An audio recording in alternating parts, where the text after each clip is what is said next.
쌍특검 오늘 어떻게 됩니까? 제가 이제 지난 대선 끝나고 처음으로 이제 광주에서 개최됐던 최고위원 회의 때 네. 제가 모두 발언을 이 쌍특검 반드시 통과시켜야 된다 그렇게 주장을 했었습니다. 네. 그만큼 지금 쌍특검의 향방에 대해서 우리 지지자들 또 많은 국민들이 지금 벌어지고 있는 윤석열 정부의 그런 민주주의의 퇴행, 네. 또 검찰 독재 이런 부분에 대해서 심각한 문제를 가지고 있고요. 잘 아시겠지만 대한민국의 최근의 시대 정신은 공정입니다. 네. 공정이라고 하는 관점에서 과연 대통령의 부인 김건희 여사의 특검과 관련해서는 이 특검이 아니고서는 이 공정을 해결할 방법이 없습니다. 그런 점에서 오늘 쌍특검 반드시 통과시켜야 되고요. 네. 우리 당에서는 여기에 지금 최선의 노력을 다하고 있는데 문제는 결국 이 쌍특검이 오늘 본회의에서 통과가 되더라도 또 거부권 행사하지 않겠나 하는 생각도 있고요. 그럴 가능성이 커 보여요. 그럴 지금. 가능성이 많지만 네. 여당의 입장에서 또 대통령 입장에서는 굉장히 당혹스러울 거다. 본인의 문제와 관련된 특검을 거부권 행사한다는 게 명분이 전 국민적인 그렇네요. 저항에 부딪힐 가능성이 대단히 많죠. 네. 왜냐하면 공정이라고 하는 시대 정신을 들먹이면서 대통령이 된 사람이기 때문에 이 부분에 있어서만큼은 저희가 강하게 국민과 함께 대동단결해서 네. 결국은 대통령의 이 문제를 반드시 파헤쳐야 된다. 그런 것이죠. 자, 이제 김건희 도이치모터스 주가 조작 의혹 특검, 또 대장동 50억 클럽 의혹 특검 이 법안 오늘 쌍특검법 처리가 예고가 돼 있는데 국민의힘은 이렇게 얘기를 하더라고요. 이거 민주당과 정의당의 치졸한 야합이다. 또 국민 주권을 교란하기 위해서 기획된 아주 나쁜 총선용 법안이다. 이렇게 비판을 하던데 네. 어떻게 들으셨습니까? 저는 이제 그런 표현 자체가 국민 주권을 너무 폄하하는 그런 말씀이죠. 네. 이 지금의 시대 정신을 지배하고 있는 가장 큰 아젠다가 결국은 촛불 아니었습니까?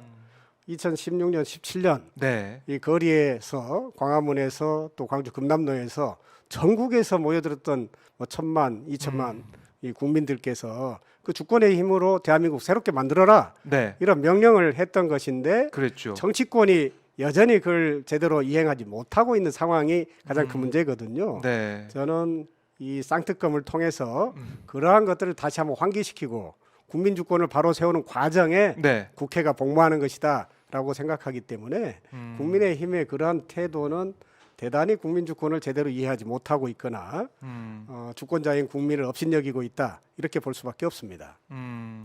국민을 업신여기고 있는 모습 여당이 보여주고 있다라는 건데 만약에 거부권의 행사가 된다면 재의결, 재표결도 하게 될 텐데 이것도 좀 쉽지가 않지 않습니까? 그렇죠. 민주당에서 좀 고민이 될 것 같아요. 거부권 행사 이후에 또 어떻게 할지. 네. 아마 오늘 의총 과정에서 논의가 될 것 같은데 한동훈 비대위원장이 장관 시절에도 그렇고 이 장관 그만두고 비대위원장 취임하면서도 이 김건희 특검은 악법이다. 특검법은 악법이다. 이렇게도 얘기를 하던데 어떻게 들으셨어요? 글쎄요, 국민들께서 이제 판단하시는 게 중요하겠죠. 한동훈 법무장관은 결국은 윤석열 대통령의 아바타 역할에 그치고 있고, 그분이 가지고 있는 여러 가지 생태적인 네. 그런 젊은 사회적으로 보면 엘리트 그리고 강남 출신, 네. 특권층 이런 것들 대표하고 있지 않습니까? 검사 출신에다가 그렇죠. 예. 이런 검사가 지배하는 나라를 지키겠다고 하는 책무를 법무부 장관에서 국민의힘의 비대위원장으로 네.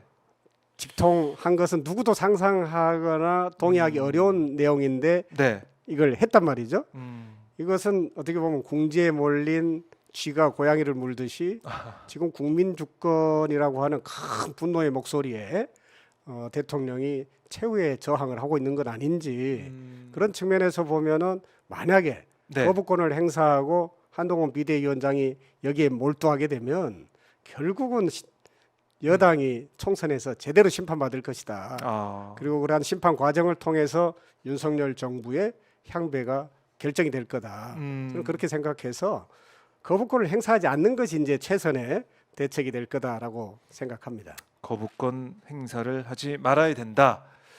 알겠습니다. 오늘 이제 본회의 현장도 여러분께 중계 방송해 드리고 그 결과도 말씀을 드릴 텐데 오늘 28일 쌍특검 처리 결과 저희가 계속 지켜보도록 하겠습니다. 한동훈 비대위원장 아까 언급하신 것처럼 법무부 장관에서 정치를 시작하면서 바로 이제 여당의 집권 여당의 비대위원장이 됐습니다. 취임 일성 그 기자회견도 하면서 여러 가지 얘기했는데 저는 놀랐던 게 윤석열 정부에 대한 그러니까 윤석열이라는 이름이 아예 등장하지 않더라고요. 네. 대신에 이재명 이름이 많이 등장을 했고 뭐 개딸 전체 주인이 뭐니 뭐 운동권이니 해서 민주당을 겨냥하는 발언을 많이 했던데 어떻게 들으셨습니까? 되게 윤석열 정부 또 윤석열 대통령의 발언이나 정치적 행보를 보면은 결국은 집토끼를 결집시키는 그러한 행보를 계속 보이고 있어서 강경한 초보수 그런 발언들을 많이 내놨지 네. 않습니까?